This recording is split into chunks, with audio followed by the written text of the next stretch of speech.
வணக்கம். மினி கதைகள் சேனலில் உங்களை அன்போடு வரவேற்கிறோம். நம்ம இன்னைக்கு பார்க்க போகிற கதை மாமியாரோட வீட்டில் மகளுக்கான இடம். இதை கேளு சிமி, கேளு சிமி. நீ கல்யாணம் பண்ணிக்கிட்டு மாமியார் வீட்டுக்கு போனதும் யாரையாவது புரிஞ்சுட்டு பொறுக்கணும்னு சொல்லிட்டு நீயும் சும்மா இருக்கணும்னு அவசியம் இல்லை. உன் மாமியாரை பார்த்தா நம்மளை விடவே அறிவாக இருக்கிற மாதிரி தெரியுது. ஆனால் பயப்பட வேண்டாம். உங்ககிட்ட அவங்க 2 வார்த்தை சொன்னால் நீ பதிலாக 4 வார்த்தையை சொல்லிடு. முக்கியமாக உன் மனசுக்குள்ளே என்ன இருக்குதோ அதை வெளியில் சொல்லிக்கிட்டே இருக்கணும். யாருக்காகவும் சும்மா தள்ளிக்கிட்டே போகாத. முக்கியமான விஷயம், உன் புருஷனை ஆரம்பத்திலே கையில் வச்சுக்கோ. அவனோட வாழ்க்கையே நீயா மாட்டு சிமி. அவனுக்கு நீ இல்லாத நாள் ஒன்றும் நமக்கே கிடையாத மாதிரி ஒரு வெறும தினமாக தெரியணும். நீ இல்லாம அவன் ஒரு அடி எடுத்து வைக்க முடியாத மாதிரி தான் ஆக்கணும். அவன் மூச்சுல கூட நீ இருக்கணும். நீ சொல்றதான் அவன் செய்யற மாதிரி ஆக்கிடு. அப்புறம் ஒரு நல்ல சான்ஸ் கிடைச்சா உடனே தனியா கிளம்பிடு. என் அனுபவத்துல சொல்றேன் சிம்மி, தனியா இருக்கிறதுல தான் சுதந்திரம் இருக்கும் சிம்மி. அந்த சுதந்திரம் தான் வாழ்க்கையில கிடைக்கிற வைரம் சிம்மி. யாருக்கும் சுமை இல்லாம நிம்மதியா உன் வேலையை கலையா பண்ணிக்கிட்டு யாரையும் காத்துக்காம நீ உனக்காகவே நடக்கிற வாழ்க்கை, அதுதான் சிம்மி ஜெயிக்கிற ரியல் குயின். இதை கேட்ட உடனே சிம்மி கொஞ்சம் கலங்கிட்டா. என்னம்மா இப்படி பேசுறீங்கன்னு ஆச்சரியத்தோட சொல்லி மெல்ல எதிர்ப்பும் கொடுத்தா. இப்பவே என் கல்யாணம் நடக்கலையே. அப்பாஸோட அம்மா அப்பா ரொம்ப நல்லவங்க, அவங்கள பிடிக்காத மாதிரி சொல்றீங்க. சிம்மியோட குரல்ல அந்த குழந்தைத்தனம் இருந்தாலும் அம்மாவுக்கான ஒரு சின்ன கோபமோ கூட இருந்துச்சு. அதான் கண்ணு, உன்னோட வாழ்க்கை உன் கட்டுப்பாட்டில் இருக்கணும்னு நான் சொல்கிறேன். யாரோ கீ கொடுக்கும் பொம்மை மாதிரி ஆட வைக்கும் பொம்மையா இருக்க வேண்டிய அவசியமே இல்லை. இன்னைக்கு உலகம் ரொம்ப ஸ்மார்ட் ஆயிடுச்சு. பொண்ணுங்க 2 அடி முன்னாடி இருக்கணும். இதுதான் காவேரி அவளோட மகளுக்கு சொல்லிக்கிட்டு இருந்த விஷயம். காவேரி 10 ஆண்டு முன்னாடி தன்னோட புருஷனை இழந்தவங்க. ரோகன் அப்படின்னு ஒரு மகனும் சிம்மி அப்படின்னு மகளும் இருந்தாங்க. ரோகன் தனியாக மனைவியோட வாழ்ந்துட்டு இருக்கான். ஆனால் சிம்மிக்கு தான் கல்யாணம் நெருக்கமாக வந்துருச்சு. அதனால தான் கல்யாணத்துக்கு அப்புறம் சிம்மி எதுலையும் யாருக்காகவும் தன்னையே இழந்து சமாதானம் செய்ய வேண்டான்னு ஆசையோட அவளுக்கே வாழ்க்கை அறிவு எப்படி இருக்கணும்னு சொல்லிக்கிட்டு இருந்தாங்க. அவங்க பேசுகிற போதே அந்த வார்த்தைகள் எல்லாமே சிம்மி மனசுக்குள்ள பசம் மாதிரி ஒட்டிக்கிச்சு. சந்தேகமாக இருந்த உணர்வுகள் நிதானமாக நம்பிக்கையாக மாற ஆரம்பிச்சது. அவளோட கவனம் முழுக்க அம்மா பேசுறதுல. அப்படியே பேசிக்கிட்டே இருந்தப்போ சிம்மி திடீர்னு நிமிர்ந்து சிரிப்பு கலந்தோட குழப்பத்தோட கேட்டா, மா, ஒரு விஷயம் எனக்கு புரியல. ஏன் புருஷன் எப்படி அவங்க அம்மா அப்பாவை விட்டுட்டு என்கிட்ட தனியாக வாழ தயாராவாரு? மாட்டாருன்னு எனக்கு தோணுது. இது எப்படி சாத்தியமா இருக்கும்? அம்மா நிம்மதியாக அவளை பார்த்தாங்க. சிரிச்சுட்டு சொன்னாங்க, அட சிம்மி, மனைவி நினைச்சா என்ன முடியாதுன்னு இருக்கா?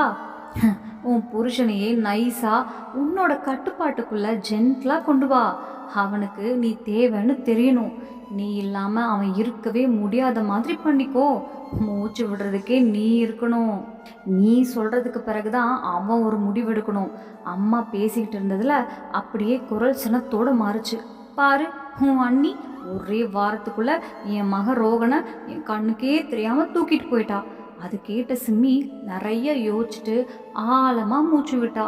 கொஞ்ச நேரம் அமைதியா இருந்ததும் மெதுவா கேட்டா, சரியம்மா, இந்த பேச்செல்லாம் பார்க்கலாம். ஆனா நீங்க சொல்லுங்க, அண்ணாவுக்கு ஒரு ஃபோனாவது பண்ணலான்னு யோசிச்சிங்களாம்மா? சிம்மி அந்த கேள்வியை கேட்டதுக்கப்புறம் காவேரியோட முகம் ஒரே பரிவா கலந்த கோபத்தோட மாறுச்சு. உள்ளுக்குள்ள எதையோ யாரோ பழைய சங்கடம் தூண்டி வச்ச மாதிரி. ஃபோனா? இல்லை, ஃபோனால் என்ன ஆக போகுது? பண்ணவே மாட்டேன்னு எந்த தயக்கமோ ஏமாற்றமோ இல்லாமல் துணிச்சலாக பதில் கொடுத்தாங்க. சிம்மி மெதுவாக கேட்டா, ஏம்மா இந்த கோபத்தை எப்போ வரைக்கும் சுமக்க போறீங்க? காவேரி ஒரு ஆழமான மூச்சு விட்டாங்க. கொஞ்சம் தன்னையே தட்டி எழுப்பிக்கிட்டு உள்ளத்தில் ஓடும் வலியை சிரிப்பில் மூடி ஒரு கவலையோட கலந்த சிரிப்போட சொன்னாங்க, அவன் என்ன செஞ்சான் தெரியாம போச்சான் உனக்கு? ஆனா சிம்மி அந்த கேள்விக்கு பதிலை கண்டுபிடிக்கிற நேரத்துக்குள்ளேயே காவேரி அவளை மெல்லவே ஆவலோட நிறுத்தினாங்க. அந்த கேள்வி கொஞ்ச நேரம் காவேரியோட மனசுக்குள்ளேயே சுட சுட பொங்கி கண்ணுல வெளியே வந்த மாதிரி ஒரு விதமான கோபத்தோட தீயா பாஞ்சது. காவேரி ஒரே சினத்தோட சீறி எழுந்தாங்க. அந்த நிமிடம் அவரோட கண்ணில் பார்வை முழுக்க வெறியோட நெருப்பாக பரவுச்சு. நிமிர்ந்து நிற்கிறாங்க. ஒரு வார்த்தையும் இல்லாமல் ஆவேசமாக கதவு கிட்ட போயிட்டு கதவை சத்தமாக மூடிட்டாங்க. அந்த கதவை மூடிய சத்தத்துக்கு அடுத்தது அறையில் ஏதோ நடந்து முடிஞ்ச ஒரு நீளமான சைலன்ஸ் பரவுச்சு. சிமி அந்த சத்தம் இல்லாத இருட்டில் பெஞ்சில் அமைதியாக உட்காந்துட்டு இருந்தா. அவளோட பார்வை தரையில் இறங்குச்சு. மனசு முழுக்க கேள்விகளால் கலங்க ஆரம்பிச்சுது. அவளோட மனசு அதே ஒரு கேள்வியிலேயே சுற்றிக்கிட்டு இருந்துச்சு. என்னதான் அண்ணா இப்படி என்ன பண்ணாரு? அம்மா இப்போ வரைக்கும் மன்னிக்கவே முடியாத அளவுக்கு. இந்த கோபத்தோட வேறு ரோஹனோட ஒரு நிஜம்தான். ரோஹன் சிம்மியோட அண்ணா. கல்லூரியில் அவனோட கிளாஸ்மேட்ஸில் ஒருத்தி அனன்யாவிடம்தான் காதலில் விழுந்துட்டான். அனன்யா ஒரு எளிய குடும்பம் சேர்ந்தவ. ஆனால் அவளோட நடத்தை, பழக்கம், அமைதி இது எல்லாமே ரோஹனை பிடிக்க ஆரம்பிச்சிருச்சு. ஆனால் காவேரிக்கு வேற ஆசைகள் இருந்துச்சு. தன்னோட மகன் அவங்க சொல்கிறபடி தான் நடந்துக்குவான்னு நம்பிக்கையோடவே இருந்தாங்க. அவங்களோட கனவு அவங்க சொல்கிறபடி ஒரு பணக்கார வீட்டு பொண்ணையாக கல்யாணம் பண்ணணும். அதுவும் பாசத்தோட மட்டும் இல்லை, அழகும் இருக்கணும். மேலே சும்மா பையனுக்காக மட்டும் இல்லை, தன்னோட கலர்ஃபுல்லாக கிளாமர் மின்னும் மருமகளை பற்றி பெருமையாக சொல்லும் அளவுக்கு ஒரு ஸ்டேட்டஸ் மாதிரி இருக்கணும். வெளியில் எல்லாம் அழகு, பேச்சு, பாராட்ட கவர்ந்த மாதிரி, ஆனால் மனசுக்குள்ளே அவங்க சொந்தக்காரங்க கூட நல்லதாக பேசிக்கிட்டே இருக்கும் மாதிரி இருக்கணும். இதுதான் என் மருமக.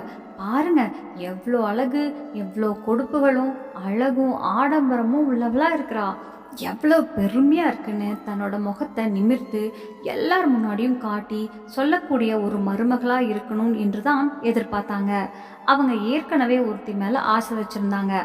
பெரிய ரைஸ் மில் வீட்டு பொண்ணு, பொம்மை மாதிரி அழகு. மேலும் அவங்க கொடுக்குற பரிசுகள் பொண்ணும் பணமும் வாகனமும் என்ன வேண்டுமானாலும் வரணும் போல தான் எதிர்பார்ப்பும் இருந்துச்சு. ஆனால் அந்த கனவுகள் எல்லாத்தையும் ரோகன் ஒரே வார்த்தையில் அடிச்சிட்டான். அம்மா, நான் ஒரு பொண்ணை நேசிக்கிறேன். என்ன அப்படின்னு ஆச்சரியமாக கேட்டாங்க. கேட்டது உண்மைதான், ஆனால் அதை கேட்க தயாரே இல்லை.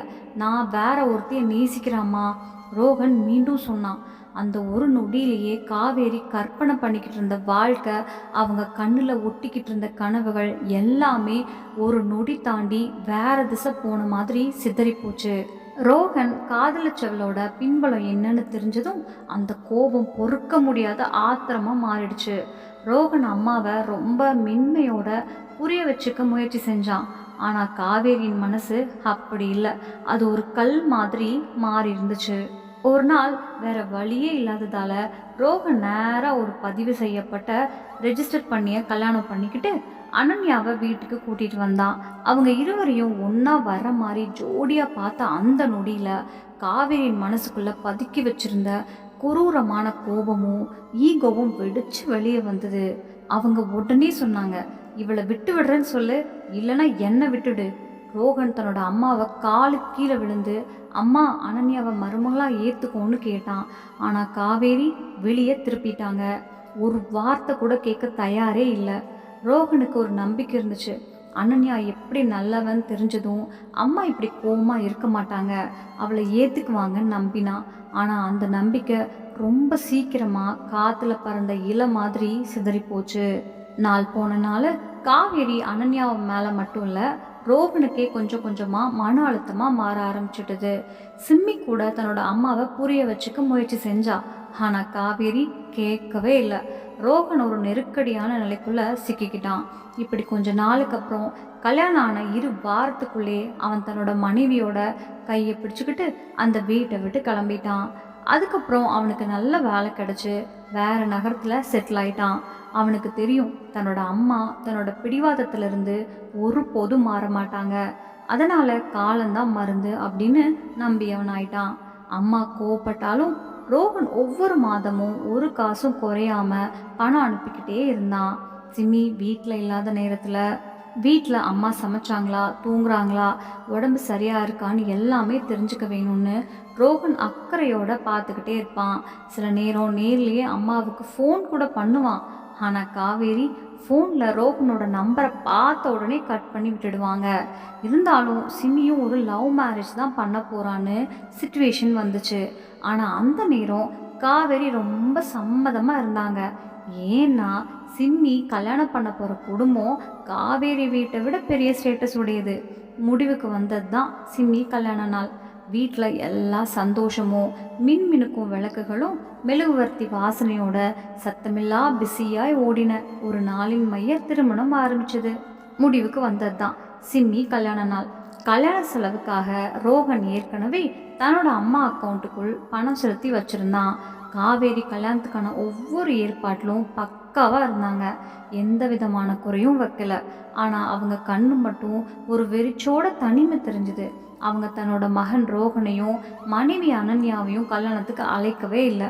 சிமி நிறைய முறை கேட்டா, மா அண்ணாவை கூப்பிடலாமே, என் கல்யாணம் அவங்க இல்லாமல் அது ஒரு கல்யாணமா இல்லாத மாதிரி தான் தெரியுமா, மனசு அப்படியே ஒரு ஓய்வு இல்லாத வெறுமையாக தேய்ந்து போயிடும் போல இருக்கே. ஆனால் காவேரி ஒவ்வொரு முறையும் மறுத்துட்டாங்க. ஆனால் ரோஹன் அவன் மனசு சொல்கிறதான் கேட்பவன். சிமிக்கு தெரியும் அண்ணா நேரம் பார்த்து வருவார், பிளெஸ்ஸிங் கொடுக்காம போக மாட்டாருன்னு. அப்படித்தானே நடந்தது. சிமி பெண் அறையில் மணப்பெண்ணாக உட்கார்ந்துருந்த நேரம் ரோஹன் தன்னோட மனைவியோட கூட அந்த ரூமுக்குள்ளே வந்தார். அவங்க வர்றதை பார்த்ததும் சிமி கண்ணில் சந்தோஷத்தோட கலந்த கண்ணீரே பளிச்சுன்னு வந்தது. அண்ணா நீ வந்துட்ட, எனக்கு தெரியும் நீ வராமல் இருக்க மாட்டேன்னு சொன்னான். அனன்யா கூட சிமியை கட்டி பிடிச்சிட்டு, ரொம்ப அழகா இருக்க சிமி, எப்பவும் சந்தோஷமா இருக்கணும்னு சொன்னான். ரோஹன் தன்னோட அம்மாவை கவனிச்சான். கொஞ்சம் தூரம் முன்னாடி நடந்தான். ஆனால் காவேரி முகம் திருப்பிக்கிட்டாங்க. அதனால ரோஹன் சிமியோட தலையில கையை வச்சுட்டு தன்னோட மனைவியோட அங்கிருந்து கிளம்பிட்டான். கல்யாணம் எல்லாம் நல்லா முடிஞ்சிச்சு. சிமி தன்னோட மாமியார் வீட்டு பயணத்துக்கு கிளம்பிட்டா. புதிய வீடு, புதுசா மக்கள், புதுசா வாழ்க்கை. சிமிக்கு எல்லாமே ஒரு புதிய பயணமாக தான் இருந்துச்சு. மாமியார் வீட்டில் அவளோட நிலை மருமகளாக இல்லை. மனமுடிந்த காவேரிக்கு பிறகு வீட்டில் ஒரு நம்பிக்கையாக வரவேற்கப்பட்ட பாசமான புதுசாக உறவா மாதிரி இருந்துச்சு. அவளை கண்ணில் வச்சு பார்த்துக்கிட்டாங்க. முழு மனசோட அரவணைச்சாங்க. கல்யாண ஃபங்க்ஷன் முடிஞ்சதும் அந்த உற்சாகத்துக்கு நடுவில் எல்லாருக்கும் சோர்வாக வந்துருச்சு. ராத்திரி முழுக்க புன்சிரிப்பு, பாரம்பரியமான நிகழ்வுகள், கலகலப்பான நேரம் கழிந்ததுக்கு பிறகு எல்லாருக்கும் தங்கள் தங்கும் அறைகளுக்கு போய் தூங்க போயிட்டாங்க. அப்படியே சிம்மியும் அப்பாஸோட ரூமுக்கு போயிட்டா. அடுத்த நாள் காலை சூரிய ஒளி ஜன்னல் வழியே உள்ளே பரவி மெதுவாக அவளோட விழி திறந்துச்சு. இன்னும் பெட்டில் தான் படுத்திருந்தா. சோம்பல் கலந்த பார்வையோட மேலே கூரையை பார்த்துக்கிட்டே இருந்தா. அந்த நேரத்தில் தான் அவளோட ஃபோன் உரத்த சத்தத்தில் ஒழிச்சுது. ஸ்க்ரீனில் அம்மானு வந்ததும் அவள் அப்படியே ஃபோன் எடுத்து பேச ஆரம்பிச்சா. அப்பாஸ் அப்போ பாத்ரூமில் இருந்தார். மா, இவ்வளவு சீக்கிரமாக ஃபோன் பண்ணியிருக்க? என்னம்மா அப்படி சீக்கிரமாக ஞாபகம் வந்துருச்சான்னு சிரிப்போட பேசினா சிம்மி. காவேரி குரலில் அந்த பழைய அழுத்தமான உற்சாகம் இருந்துச்சு. அடி, என் பொண்ணு மாமியார் வீட்டுக்கு போயிட்டா, நீ என் பிள்ளை தானே, அவளோட நிலைமையும் சந்தோஷத்தையும் கேட்டுடலாமா இல்லையா? எல்லாம் நல்லா தான் இருக்காங்க. சிம்மி சிரிச்சுட்டு பெட்டில் கொஞ்ச நேரம் உட்காந்துக்கிட்டு சொன்னான். எல்லாம் ரொம்ப நல்லா இருக்குமா, மனசு நிம்மதியாக இருக்குது. நீங்கள் என்னை பற்றி கவலைப்படாதீங்க. இன்னைக்கு நான் தயாராகணும், அத்தை சொன்னாங்க. இன்னைக்கு இனிப்பாக ஏதாவது செய்யணும்னு ஒரு சிறிய ஃபங்க்ஷன் வச்சுருக்காங்க போல இருக்குது. அப்படியான்னு கேட்ட காவேரியின் குரல் திடீர்னு உருக்கம் இல்லாத சத்தமாக மாறிடுச்சு. முதல் நாள்லேயே உன்னை வேலையிலேயே வச்சுட்டாங்க போல இருக்கு. நான் சொன்னேன்ல, உன் மாமியார் ரொம்ப கெட்ட கணக்காக இருப்பாங்க. எல்லாருக்கும் முன்னாடி தான் சொன்னாங்க, எங்களுக்கே மருமக கிடையாது, நாங்கள் எங்கள் பிள்ளையா கூட்டிக்கிட்டு போகிறோன்னு. இப்போ பாப்பா பாப்பான்னு அழைச்சிட்டு உன்னை வீட்டு வேலைக்காரியாக மாற்றிடுவாங்க. நீ எந்த வேலையும் செய்ய வேண்டியதில்லை சிமி, புரிஞ்சுக்கோ. சிமி அம்மா சொல்வதை கவனமாக கேட்டா. நிமிஷமாக யோசனையில் விழுந்துட்டா. ஏதாவது சொல்ல போகிற மாதிரியா இருந்தா. அந்த நேரத்தில் தான் பாத்ரூம் கதவு திறந்துச்சு. அப்பாஸ் வெளியே வந்தார். சிமி உடனே சொன்னான், சரிம்மா பிறகு பேசுகிறேன்னு ஃபோனை வச்சுட்டா. அப்பாஸ் சிரிச்சுட்டு கேட்டார், யார் ஃபோனு? சிமி மெதுவாக சிரிச்சுட்டு, அம்மா தான், என் நிலைமையெல்லாம் கேட்டாங்கன்னு சொல்லி விஷயத்த எளிமையாக விளக்கினான். அவளும் எழுந்து தயாராக பாத்ரூம்குள்ளே நுழைந்தா. கொஞ்ச நேரத்தில் அப்பாஸும் தயாரானார். ஆனால் அவர் சிமியோட முகத்தில் ஒரு சிறிய கவலையை கவனிச்சார். அவளோட விரல்கள் எல்லாம் பதட்டத்தோட ஒரே மாதிரி சுழன்று நெருங்கி கொண்டு இருந்தது. அப்பாஸ் அவளோட முகத்தை நிதானமாக கவனிச்சாரு, சிரிச்சாரு, அன்போட கேட்டாரு, ஏதாவது கவலையா இருக்கா? அட நீ டென்ஷன் ஆகவே வேண்டாம். நம்ம வீட்டில் வழக்கமே வேற மாதிரி. அப்பா ரொம்ப நல்லவங்க. ஒன்று சொல்றதுக்கே சத்தமாக பேச மாட்டாரு. கோபம்னு அவர்கிட்ட இருக்காது. அம்மாவா, அதை பற்றி நீயே பார்த்து தெரிஞ்சுக்கலாம். இப்போ வெளியே போகலாம். எல்லாரும் நமக்கு தான் காத்துக்கிட்டு இருக்காங்க. சிமி ஒன்றும் சொல்லலை. சின்ன சிரிப்போட தலையாட்டினா. அவங்க 2 பேரும் அறையிலிருந்து வெளியே வந்ததுக்கப்புறம் காற்றுல புது பரோட்டாவோட நெய் வாசனை ஊடுருவி வந்துச்சு. 2 பேரும் பெரியவங்களோட பாதம் தொட்டு ஆசீர்வாதம் வாங்கினாங்க. அந்த நேரத்தில் சிமியோட மாமியார் சாந்தி அவளை பார்த்ததும், வா பாப்பா, டிஃபன் ரெடியாக இருக்குன்னு அழைச்சாங்க. சிமி கொஞ்சம் தயங்கி நிற்க சாந்தி சிரிச்சுக்கிட்டு சிமிக்கும் அப்பாஸ்க்கும் நாற்காலி எடுத்து வச்சாங்க. அதுக்கப்புறம் பாசமாக சொன்னாங்க, நீங்கள் 2 பேரும் உட்காருங்க, நான் இப்போ சூடாக பரோட்டா எடுத்துகிட்டு வரேன். அந்த நேரத்தில் அங்கிருந்த பெரியவங்களால ஒருத்தி உறவுக்காரம்மா போல தெரிந்தவங்க சிரிச்சுக்கிட்டே ஆனால் கொஞ்சம் வேற மாதிரி பாணியில் சொன்னாங்க, அட சாந்தி, இது என்னம்மா உங்கள் மருமகளா? இது சாரி இல்லாமல் சுடிதார் போட்டு வந்திருக்கா? சொல்லு சாந்தி. மருமகனா சின்ன வயசுலேயே பழகி வந்த பழக்கம்தான். காலம் மாறிடுச்சுனாலும் மரபுகள் மறைஞ்சிடக்கூடாதல்ல. ஒரு நொடியா சின்னி சங்கடமாக போயிட்டா. இப்போ பதிலுக்கு அவங்க என்ன சொல்லுவாங்கன்னு ஒரு பதட்டம் வந்துருச்சு. ஆனால் சாந்தி சிரிப்பையே விடாமல் சமாதானமாக சொன்னாங்க, இந்த வீட்டில் நம்ம பொண்ணு தீபாவை நீங்கள் எப்போ பட்டு சேலை கட்டி எங்கே பார்த்தீங்க? தீபா சாந்தி மாமியாரோட பொண்ணு, அப்பாஸோட அக்காவும் கல்யாணம் ஆகிட்டவளாக இருந்தாங்க. உறவுக்காரம்மா அதை கேட்டதும், அவ தான் இந்த வீட்டு பொண்ணே, அவ ஏன் சாரின்னு ஆச்சரியமாக கேட்டாங்க. அப்போ சாந்தி இன்னும் சிரிச்சுக்கிட்டே சிமியோட தலையில் கையை வச்சு பாசமாக சொன்னாங்க, இவளும் ஏன் பொண்ணு தானே. எனக்கே இந்த வீட்டில் தீபா எப்படியோ சிமியும் அப்படித்தான். பொண்ணாக இருந்தாலும் மருமகளாக இருந்தாலும் இந்த வீட்டுக்கு சமம்தான். அப்போது அவள் சாரி கட்டணும்னு தேவையே இல்லையேன்னு அந்த உறவுக்காரம்மா சொன்னதுக்கப்புறம் ரூமில் ஒரு நிமிஷம் அமைதி பரவுச்சு. சாந்தி மாமியார் சொன்ன வார்த்தைகள் சிமி காதில் நேராக மனசுக்குள்ளே இறங்குச்சு.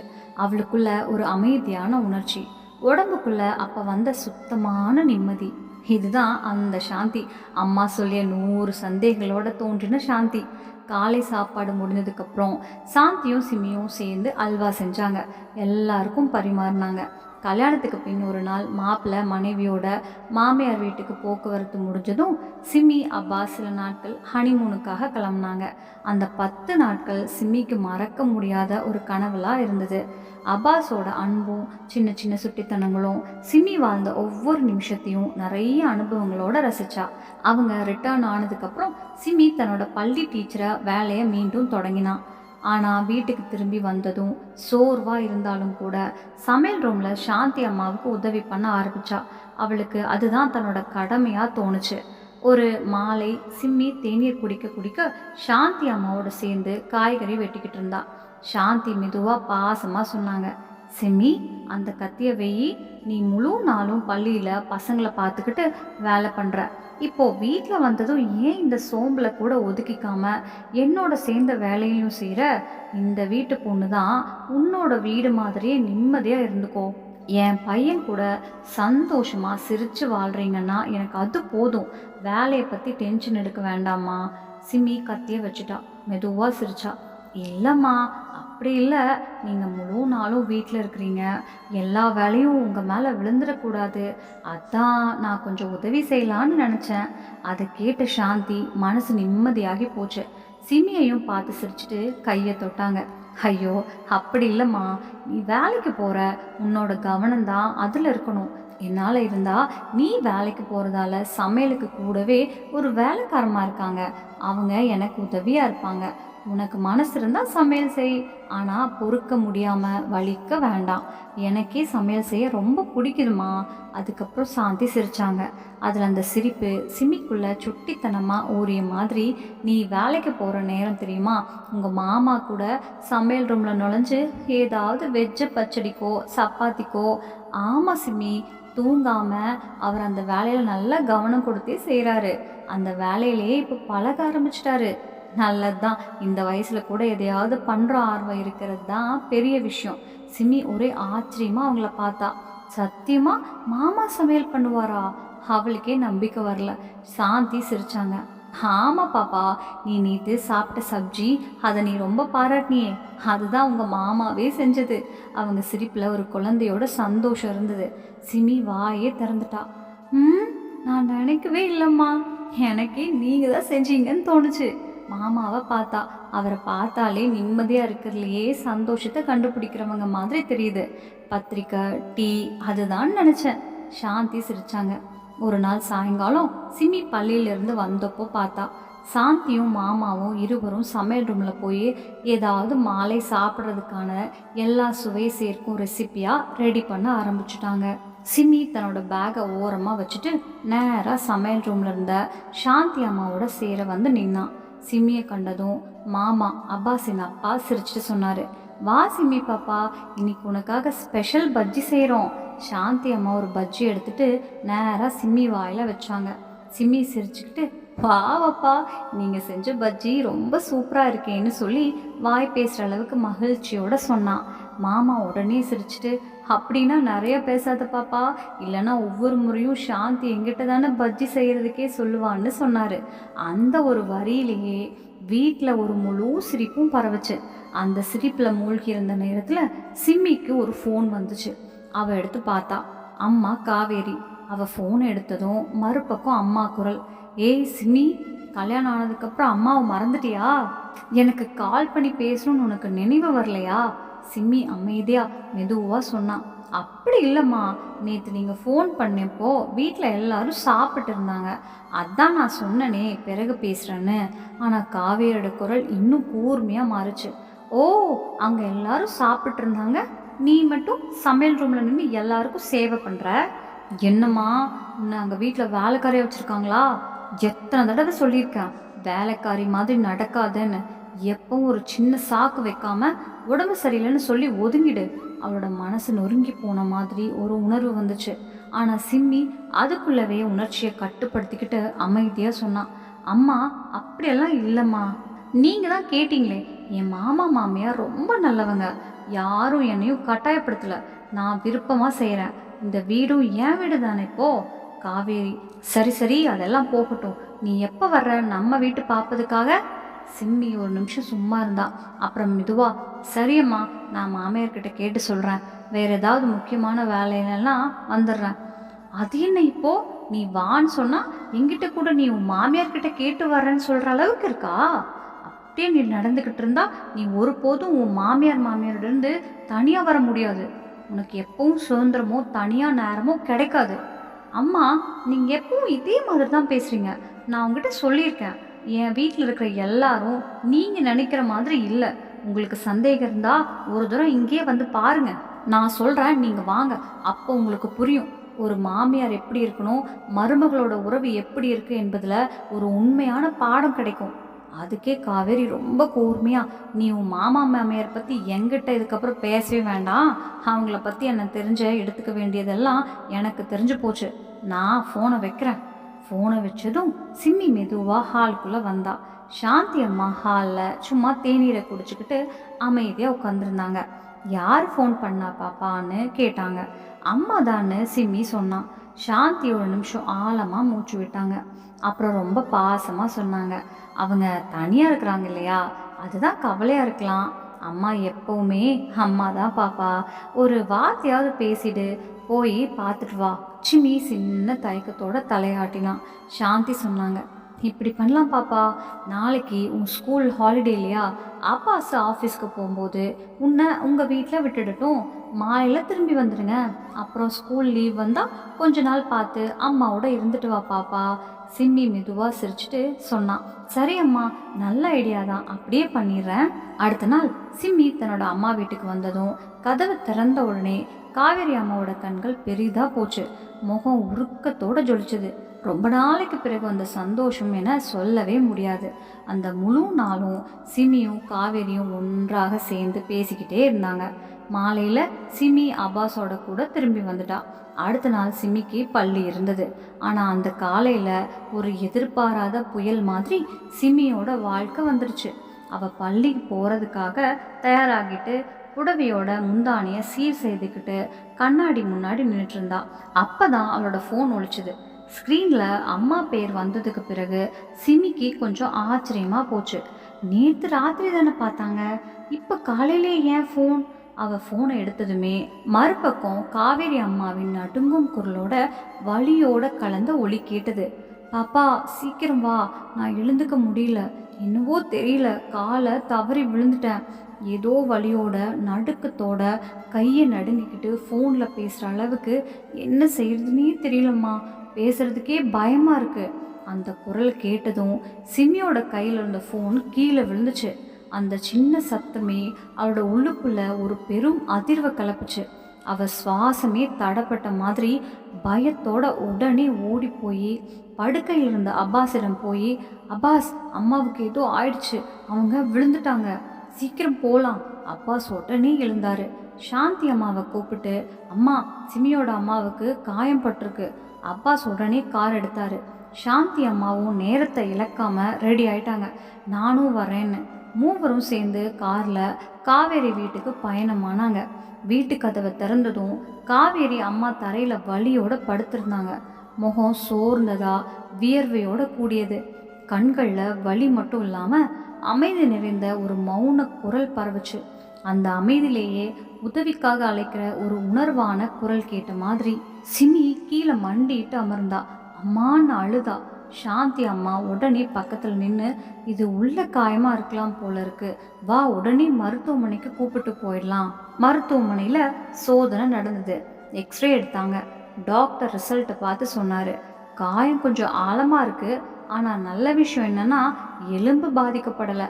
ஆனால் பாதிப்பு, வீக்கம் மற்றும் சுளுக்கு அதிகமாக இருக்குது. சில வாரம் முழுமையான ஓய்வு தேவை. சின்ன தவறாக இருந்தாலும் அது பாதிப்பை பெருசாக மாற்றிடும். சிம்மி தன்னோட அம்மாவோட கையை பிடிச்சா. காவேரி அம்மா ரொம்ப வேதனையோடு இருந்தாலும் அமைதியாக இருந்தாங்க.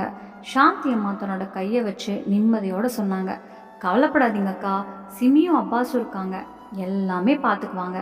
சிமி உடனே சொன்னான், நான் சில நாட்கள் அம்மாவோட இருக்கேன், வீட்டையும் பார்த்துக்கிட்டு அவங்களையும் கவனிச்சுக்கிறேன். அதுக்கு சாந்தி அம்மா பாசமாக சொன்னாங்க, அப்படியெல்லாம் வேண்டாம் பாப்பா, நீ ஒன்றா எப்படி எல்லாம் மேனேஜ் பண்ண போகிற? அதுக்கும் மேலே அம்மா இப்போது அந்தளவுக்கு உடல்நல சரியில்லையே, நாம் அவங்கள வீட்டுக்கே கூப்பிட்டு போயிடலாம். நமக்குள்ளே எல்லாம் இருந்தால் நீயும் நானும் அப்பாஸும் சேர்ந்து பார்த்துக்கலாம். அப்போது அவங்களும் சீக்கிரம் நல்லாயிடுவாங்க. காவேரி அம்மா தடுக்கவே நினச்சாங்க. தங்கள் உதடுகள் அசைந்தாலும் வலியோட மௌனம்தான் பதிலாயிடுச்சு. அப்பாஸ் உடனே ஹாஸ்பிட்டலோட ஃபார்மாலிட்டிஸ் எல்லாம் முடிச்சாரு. அப்புறம் எல்லாரும் சேர்ந்து காவேரி அம்மாவை காரை வச்சு வீட்டுக்கு கூப்பிட்டு வந்தாங்க. சிம்மி பள்ளியிலிருந்து ஒரு வாரம் லீவ் எடுத்தா. இப்போ அவளோட முழு கவனம் அம்மா மேலே. மருந்துகள், வசதிகள் எல்லாமே அவள் பார்த்துக்கிட்டா. சமையல்னு வந்ததும் சாந்தி அம்மா அதை கவனிக்க ஆரம்பித்தாங்க. இன்று அவர்களுக்காக சாம்பார் இல்லாத சாதாரணமாக சூடாக வேக வைத்த கஞ்சி மாதிரி எடுத்துக்கிட்டு வந்தாங்க. அக்கா, கஞ்சி சாப்பிடுங்க, அப்புறம் மருந்து குடிக்கணும்ல. இப்போ வரைக்கும் காவேரி அம்மா தன்னை மற்றவர்களை விட தன்னிச்சையாகவும் உயர்வானவளாகவும் நினைத்ததால் ஒருவரிடமிருந்து இவ்வளோ உதவி வாங்கும்போது ஒரு சிறு பயத்தோட சுருங்கி போன உணர்வோடு தான் இருந்தாங்க. அக்கா, இதுக்காக நீங்கள் இவ்வளோ பிஸியாக வேணாம், சும்மா இருந்தால் போதும்னு காவேரி அம்மா சிரிப்பு கலந்த தயக்கத்தோடு சொன்னாங்க. ஆனால் சாந்தி அம்மா சிரிப்போட, இதில் என்ன சிரமம் அக்கா, நீங்கள் என் சிம்மியோட அம்மா, எங்களுக்கு நீங்கள் நம்ம வீட்டில் ஒருத்தவங்களாக தான் தெரியுறீங்க, ஒன்றும் சொல்லாமல் சும்மா சாப்பிடுங்கன்னு சொல்லி ஒரு பாசமாக சொன்னாங்க. ஒரு வாரம் ஆச்சு. காவேரி அம்மா இன்னும் சிமியும் அப்பாஸோட வீட்டில் தான் இருந்தாங்க. காயம் கொஞ்சம் குறைஞ்சிருந்தாலும் இன்னும் முழுமையாக எழுந்து நடக்க முடியாமல் இருந்தது. அந்த நாள் சனிக்கிழமை. எப்பவும் போல் அந்த ராத்திரி எல்லாரும் சேர்ந்து ஒரு படம் பார்ப்பதுக்காக சோஃபாவை ரெடி பண்ணாங்க. அப்பாஸும் சிமியும் சேர்ந்து காவேரி அம்மா ஒரு சேரில் உட்கார வச்சு ஹாலுக்கு கொண்டு வந்தாங்க. டிவி முந்திய பக்கம். சாந்தி அம்மா ஏற்கனவே டேபிளில் பாப்கார்ன் வச்சுருந்தாங்க. டிவியில் ஒரு பழைய காமெடி படம் துவங்கியதும் சாந்தி அம்மா ஒரு பக்கம் எல்லாருக்கும் பாப்கார்ன் பரிமாறுறாங்க. சில நேரம் படத்துலேயே மூழ்கி சிரிக்கிறாங்க. சிமியும் அப்பாஸும் படத்தில் இருக்கிற டைலாக்ஸுக்கும் கை தட்டி கூச்சல்கள், ஃபன் கமெண்ட்ஸ். அதுக்குள்ளே சிமியோட மாமா ஜோராக சிரித்து கூச்சல் போட்டதில் ஒரு வைப். ஹாலில் முழுக்க சிரிப்பும் சந்தோஷமும் தான். அந்த நேரம் காவேரி அம்மா இது எல்லாம் பார்த்த உடனே திடீர்னு ஒன்றும் பேசாமல் இருக்கிறதுக்கு ஒரு காரணம் இருந்தது. அதே இரவில் அவங்க தூங்கவே முடியாமல் நித்திரையோட போராடினாங்க. இந்த வீட்டு சூழ்நிலை அவருக்கே நம்ப முடியாத மாதிரி. எல்லாருக்குள்ளும் ஒரு தனியான அன்பு, எந்த கட்டுப்பாடும் இல்லாமல், எந்த மன அழுத்தமும் இல்லாமல், ஒரு பாசமான ஒழுக்கம், சிமி மேலே காட்டப்படும் அக்கறை, அவளோட ஒவ்வொரு தேவையும் கவனிக்கிற அதிசயம், எப்போவுமே அந்த வீட்டோட ஒவ்வொரு மூலையிலேயும் ஒரு சுதந்திரமான பாசமிக்க அழகு நிறைந்திருந்தது. இப்போ காவேரி அம்மாவுக்கு இது ஒரு விசித்திரமான உலகமாக தோணுச்சு. பின்பு அதுதான் நிஜமாவே அவருக்கு பாசமாக நிம்மதியாக ஃபீல் ஆக ஆரம்பிச்சது. இந்த வீடு வெறும் சுவரும் கற்களும் இல்லை, இது அன்பாக கட்டப்பட்ட ஒரு உறவோட மடியில் இருந்த பூந்தோட்டம் தான். ஒவ்வொரு மூலையிலையும் சந்தோஷம்தான் பறக்குது. இப்போதான் காவேரி அம்மா யோசிச்சாங்க, நான் தான் என்ன பெரியவளாக நடந்து கொண்டேன்னு பாரு. என்னை முட்டாளா என் சிமியை இந்த அன்புள்ள குடும்பத்திலேருந்து பிரிச்செடுக்கணும்னு நினச்சனே.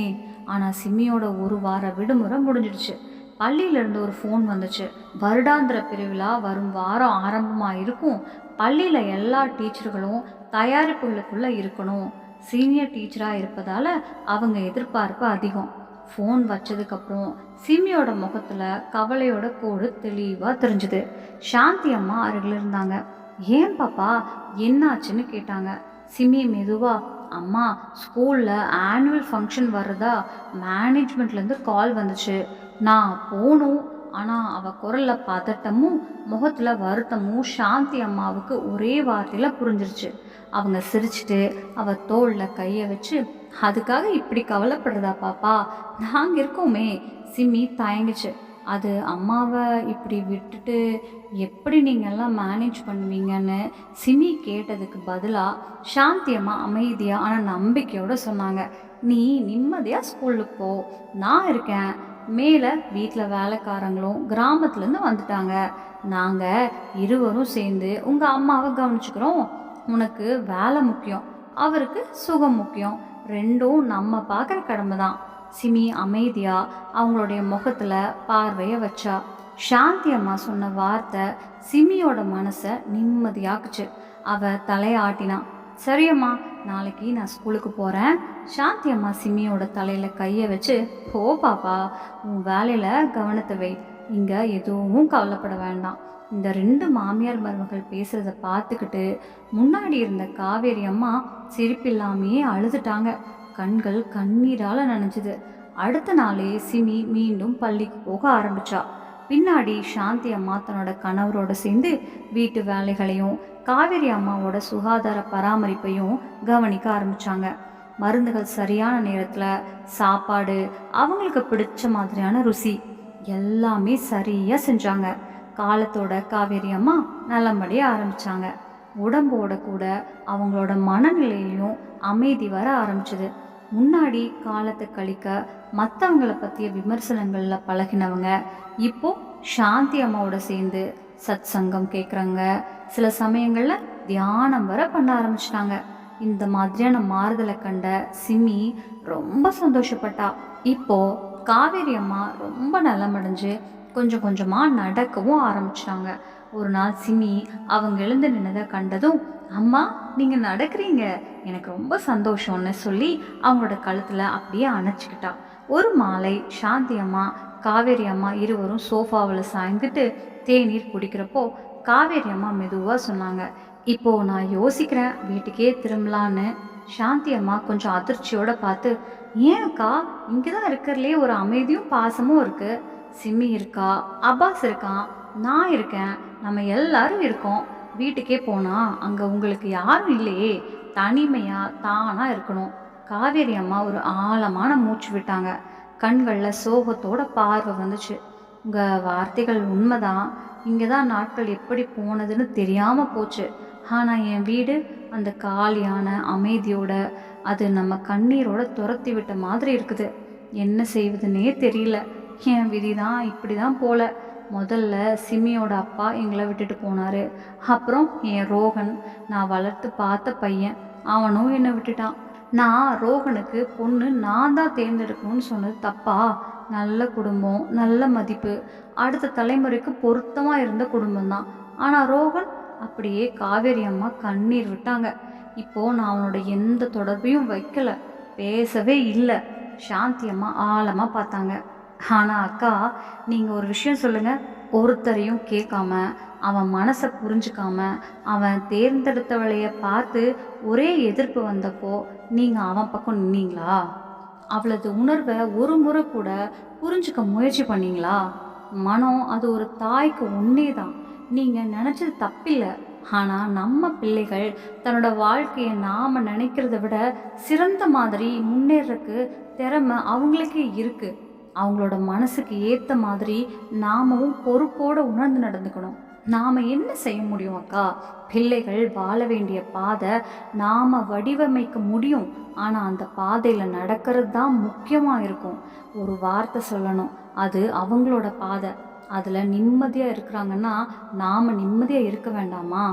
காவேரி அம்மா கண்கள் கொஞ்சம் தொலைவில் எங்கோ பார்த்துக்கிட்டு இருந்தாங்க. மெதுவாக மென்மையான குரலில் சொன்னாங்க, நீங்கள் சொல்கிறது புரியுது சாந்தி. ஆனால் நானும் ஆசைப்பட்டவ தான். நானும் சமுதாயத்தில் உயர்ந்து நடக்கணும்னு நினச்சேன். நம்மளுக்கும் மதிப்பு இருக்கணும் இல்லையா? என் பையன் ஒரு ஏழை வீட்டு பொண்ணு பக்கமாக போயிட்டான். எனக்கே நம்ம முகம் காட்ட முடியாத நிலை ஆனது. என் நண்பிகள் எல்லாம் என்னை பார்க்குற விதமே மாறிடுச்சு. அவங்களோட பார்வையில் நான் ஒரு கேலிக்கூட்டாக மாறிட்டேன். இவ்வளவும் ஏன் ரோகன்னாலையும் அந்த பொண்ணாலையும் தான் ஆனது. அதில் கொஞ்சமாவது மரியாதை வேணும்னு ஆசைப்படுறதும், கொஞ்சமாவது நாம் மேலே மதிப்பு வரணும் என்கின்ற ஆவலோட வாழ்கிறதும் தவறா? சாந்தி அம்மா நிதானமாக அவங்களோட கண்களில் பார்த்து மெதுவாக சிரிச்சாங்க. இதுதானே உங்கள் மிகப்பெரிய தவறு. சமூகம்னு சொல்கிற கூட்டத்தோட பார்வைக்காக நம்ம மனசுக்கிட்ட இருக்கிற நெருக்கமான உறவுகளை தியாகம் பண்ணுறது சரியா? நீங்கள் நண்பியாக நினச்சவங்க தான் உங்கள் பின்னாலேயே சிரிச்சாங்க. அந்த உண்மையை உங்கள் மனசில் வச்சுக்க மாட்டீங்க போல. அதான் நீங்கள் புரிஞ்சுக்க முடியாமல் இருக்கீங்க. அதை கேட்ட காவேரி அம்மா உறைந்து போன மாதிரி நிசப்தமாக இருந்தாங்க. சாந்தி அம்மா அருகே வந்து சற்று நெருக்கமாக, ஒரு விஷயம் சொல்கிறேன்க்கா. வாழ்க்கை நம்ம கட்டுப்பாட்டில் நடக்காத போது கூட அது நமக்கு தேவையான பாடங்களை கற்றுக் கொடுக்கும் வழியில் தான் நடக்கும்.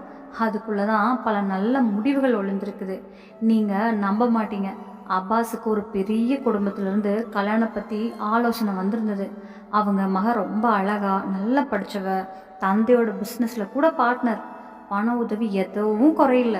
அந்த நேரத்தில் நாங்கள் எல்லாரும் ஒரு சாதாரண கணக்கோட பையன் எப்படி முன்னேறலாம் என்ற லாஜிக்கோட தான் மனசில் நினச்சோம் இப்படியே கல்யாணம் பண்ணலான்னு.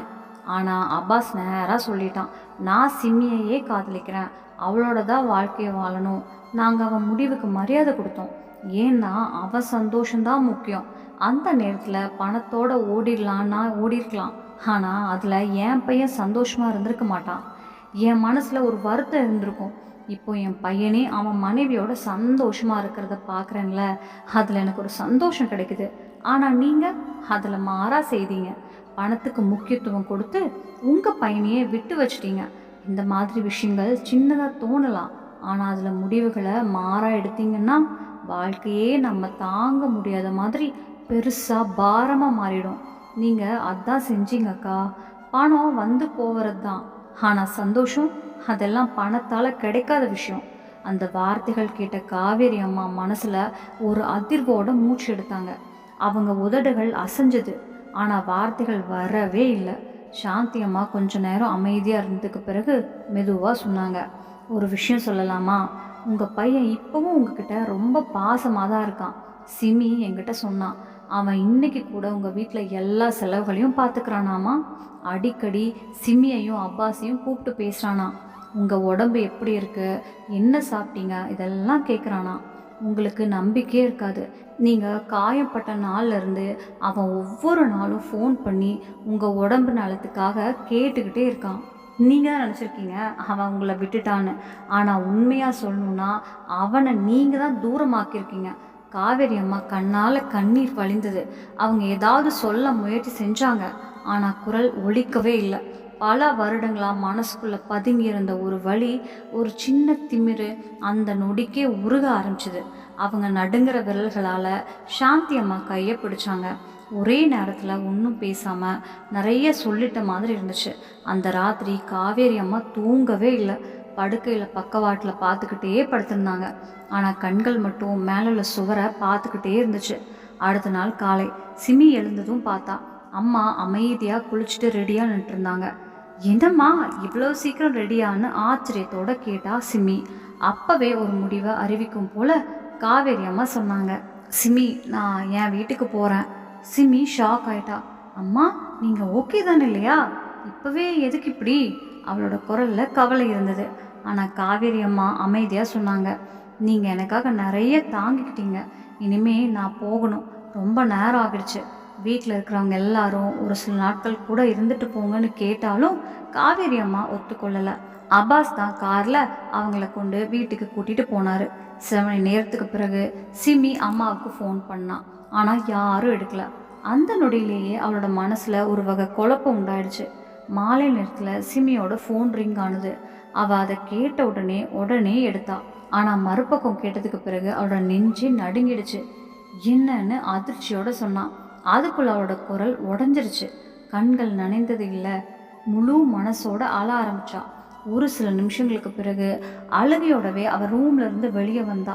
ஃபோனு கட் ஆச்சு. அங்கே இருந்த சாந்தி அம்மாவும் அப்பாஸும் சிமியோட அந்த அழுகையை பார்த்து பதட்டமாக ஓடி வந்தாங்க. என்னாச்சு பாப்பா, ஏன் அழற? ஏதாவது சொல்லு. ஆனால் சிமி சொல்கிறத விட அழுதுகிட்டே இருந்தா. அதே கண்ணீரில் பதிலும் இருந்துச்சு. சாந்தி அம்மாவோட மனசு பதட்டமாக போயிட்டு இருந்துச்சு. அப்புறம் சிமி திடீர்னு முன்னாடி வந்து தன்னோட மாமியாரை கட்டி அணைச்சிட்டா.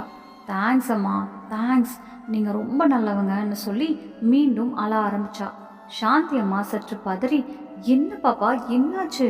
அப்பதான் சிமி அழுகையோட எல்லா விஷயங்களையும் சொன்னான். அம்மா ரோஹன் அண்ணன் வீட்டுக்கே போயிருக்காங்க. என்னோட அண்ணன் தான் ஃபோன் பண்ணினாரு.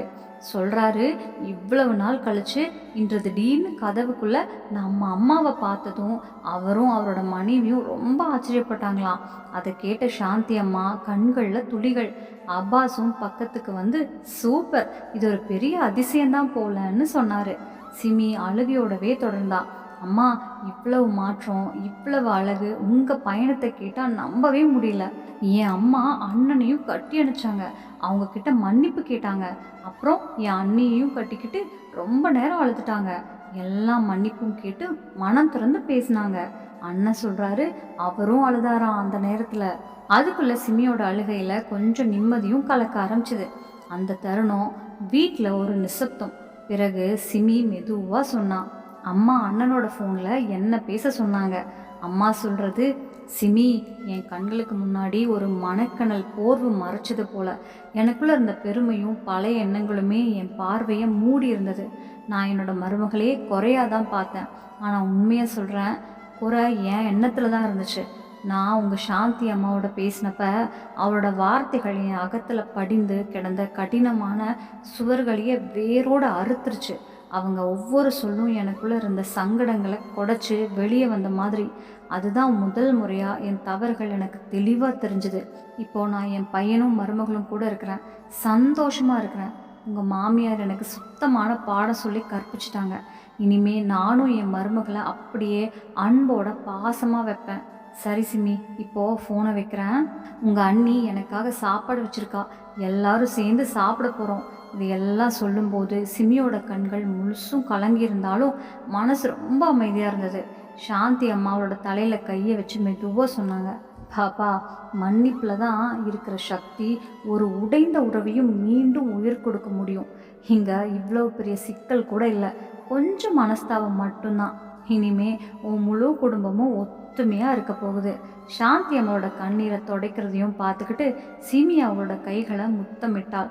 அம்மா, நான் இவ்வளவு நாள் முயற்சி பண்ணாலும் முடியாததை நீங்கள் செஞ்சிட்டீங்க. உங்கள் அன்போட செயலால், என் வார்த்தைகளால் கூட கரையாத என் அம்மாவும் உங்கள் பாசத்தால் நெஞ்சால் நிகழ்த்துட்டாங்க. இப்படி தான் எல்லாருக்கும் உங்களை மாதிரி ஒரு மாமியார் கிடைக்கணும் அப்படின்னு சொல்லி சிம்மி சிரிப்பு கலந்த நெகிழ்ச்சியோட நிறைவை பெற்று பேசினாள்.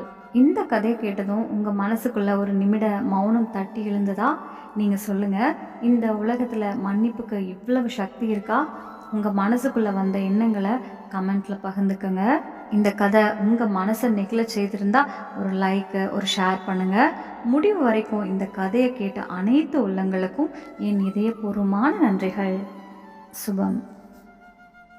நம்ம சேனல்ல பிடிச்சிச்சுன்னா